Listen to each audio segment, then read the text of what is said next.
Ayan mga bisdak, add natin yung video na ginawa natin. Tapos yung sobra 9/16. Tapos yung sobra, mag-split tayo dito mga bisdak, split. Tapos delete. Dito hanap tayo ng timing, yung pagdampot.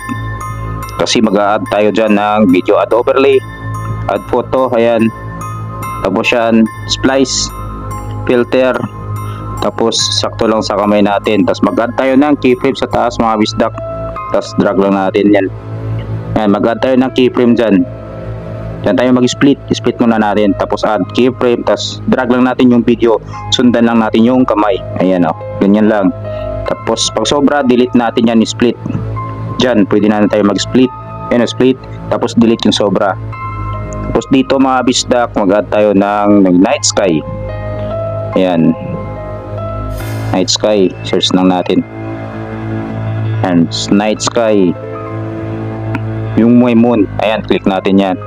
Yun na yung may moon. Tapos add natin yan mga bisdak. Hintayin lang natin kasi loading. Ayan, pag goods na, add natin. Tapos zoom lang natin yung picture o video yan, video.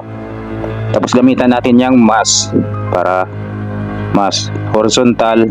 Tapos yung feather, adjust natin. Para ganyan. Di ba natabunan ako, may gagawin pa tayo dyan. Di pa tayo tapos. Ayan, split natin. Sobra.